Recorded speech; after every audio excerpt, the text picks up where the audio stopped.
Justice قاضی فائز عیسیٰ کے خلاف reference میں حکومتی وکیل کو ججز کے سخت سوالات کا سامنا ہے۔ عدالت نے آج خبردار کیا ہے کہ اگر الزام ثابت نہیں ہوا تو اس کے نتائج ہوں گے۔ ساتھ ہی عدالت مسلسل ایسٹ ریکوری یونٹ کے قیام اور اس کی کارکردگی پر سوالات اٹھا رہی ہے اور یہ سوالات بہت اہم ہیں۔ جسٹس منیب اختر نے سماعت کے دوران اہم نقطہ اٹھایا۔ انہوں نے سوال کیا کہ آپ کہتے ہیں کہ ایسٹ ریکوری یونٹ صرف کوارڈینیٹ کرتا ہے اور حمید ڈوگر نے ARU سے رابطہ کیا اور انہوں نے ڈوگر کا پس منظر جانے بغیر تحقیقات شروع کر دی۔ جسٹس منیب اختر نے مزید ریمارکس دیے کہ ایسٹ ریکوری یونٹ کو جب یہ پتہ چل بھی گیا کہ یہ ایک ٹیکس کی خلاف ورزی کا معاملہ تھا تو پھر کس نے فیصلہ کیا کہ یہ تو مس کنڈکٹ ہے؟ وہ عقل مند کون تھا جس کو یہ شاندار خیال سوجا کہ یہ ریفرنس بنتا ہے؟ بیرسٹر فروغ نسیم نے کہا کہ یہ فیصلہ ایسٹ ریکوری یونٹ نے نہیں کیا۔ جسٹس مقبول باقر نے ریمارکس دیے کہ آپ کو معلوم ہونا چاہیے کہ اس کے قانونی نتائج ہوں گے۔ جسٹس منیب اختر نے دوبارہ سوال پوچھا کہ وہ عقل مند بتائیں جس کے ذہن میں ریفرنس بنانے کا خیال آیا۔ میں بہت ہی نرم لفظوں کا استعمال کرتے ہوئے کہوں گا کہ یہاں فیصلہ کرنے میں بہت بڑی غلطی ہو گئی ہے۔ جسٹس امرتا بندیال نے کہا کہ یہ روشن آئیڈیا کس نے دیا کہ معاملہ نیب اور FBR کو بھیجنے کے بجائے ریفرنس بنایا جائے؟ سماعت کے دوران جسٹس منیب اختر نے دلچسپ نقطہ اٹھایا۔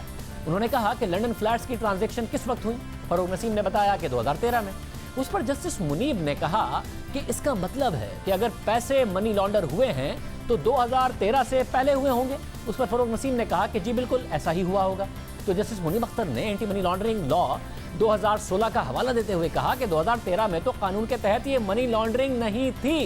جسٹس مقبول باقر نے کہا کہ اس وقت کی وزیر اطلاعات نے پریس کانفرنس میں ریفرنس پر تبصرہ کیا تھا اور کہا تھا کہ جج صاحب نے کریز سے باہر نکل کر شاٹ لگائی۔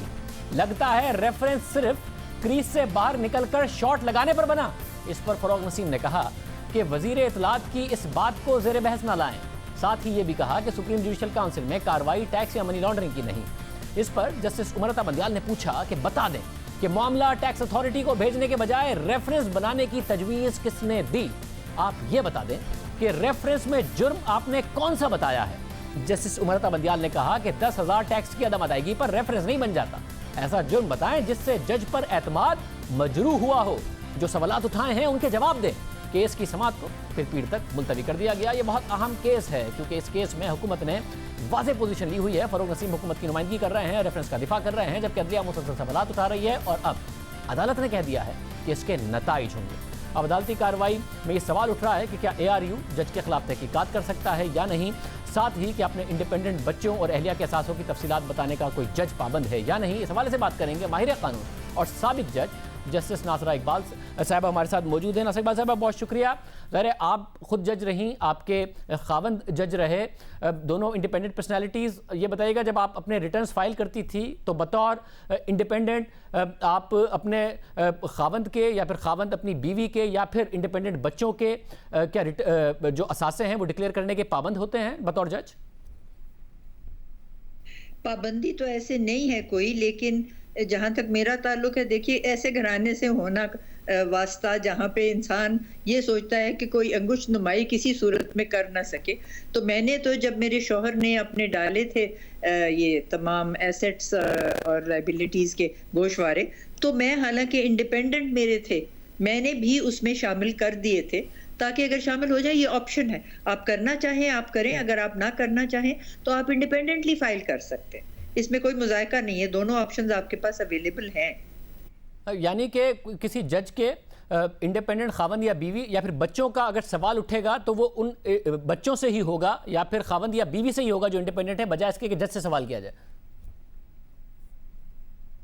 یقیناً ایسے ہی ہوگا، اور میرا خیال ہے یہ ریفرنس جو ہے یہ تو ایک لاسٹ ریزورٹ ہوتی ہے جب کوئی نظر آئے ایسی بات جس سے شکوک و شبہات اٹھیں کہ کوئی مسئلہ ہے ایسا جس میں کوئی چیز جو ہے وہ پوشیدہ رکھی گئی ہے یا کچھ بات جو ہے وہ واضح نہیں ہے۔ نہیں تو یہ تو ایک میں سمجھتی ہوں الٹیمیٹ ریکورس ہے جو بہت احتیاط سے لینے کی ضرورت ہے، اور یہ اکثر و بیشتر ایسا ہوتا نہیں۔ میرا تو خیال ہے میری تجربے میں 6-7 ریفرنسز اتنے 50 سال میری عمر میں جو گزرے ہیں بلوغت میں، اس میں نے تو نہیں دیکھے، بلکہ 60 سال۔ عدالت ایک اور سوال اٹھا رہی کہ ایک شخص نے شکایت کی، ایسٹ ریکوری یونٹ نے تحقیقات کر دی، یہ سپریم جوڈیشل کاؤنسل یا صدر کر سکتا تھا، اس حوالے سے قانون کیا کہتا ہے؟ اصل میں بات یہ ہے کہ جس نے شکایت کی ہے وہ شکایت کرنندہ کا ہی کوئی پتہ نہیں لگتا کہ وہ کہاں سے آیا اور وہ اس نے کیسے یہ ساری باتیں نکالنے کی کوشش کی. اس سے یہ سپائی کا جو ہے نا گمان یہ ذرا ہو جاتا ہے اسٹرانگ کہ یہ باتیں نکل کیوں رہی ہیں اور یہ ایسے اس انداز میں کرنے کی ضرورت کیا پیش آئی. آخر کوئی جواز ہونا چاہیے نا یہ ساری باتیں نکالنے کا. اور میں سمجھتی ہوں کہ مناسب تو یہی تھا کہ اگر ایسٹ ریکوری یونٹ نے کچھ معلومات کیے تھے تو وہ ان کو اپنا رکھتا شامل جو اگر سپریم جوڈیشل کاؤنسل کے ساتھ انہوں نے کوئی کرنا تھا. اس کے بعد کچھ عجلت میں مجھے لگتا ہے کہ ساری ریفرنس موو کی گئی جب ابھی جو مشاہدات تھے وہ ان کے پاس مکمل تھے ہی نہیں اور ریفرنس بھی موو ہو گئی اور اب تو کئی مہینے ہو گئے ہیں ریفرنس کو موو ہوئے اور یہ اپنے منطقی انجام تک پہنچنے کے لیے اس واسطے ممکن نہیں ہو رہی کہ ان کے یہاں پہ کوئی اس پہ ابھی تک ان کے پاس مشاہدات آئے نہیں ہیں.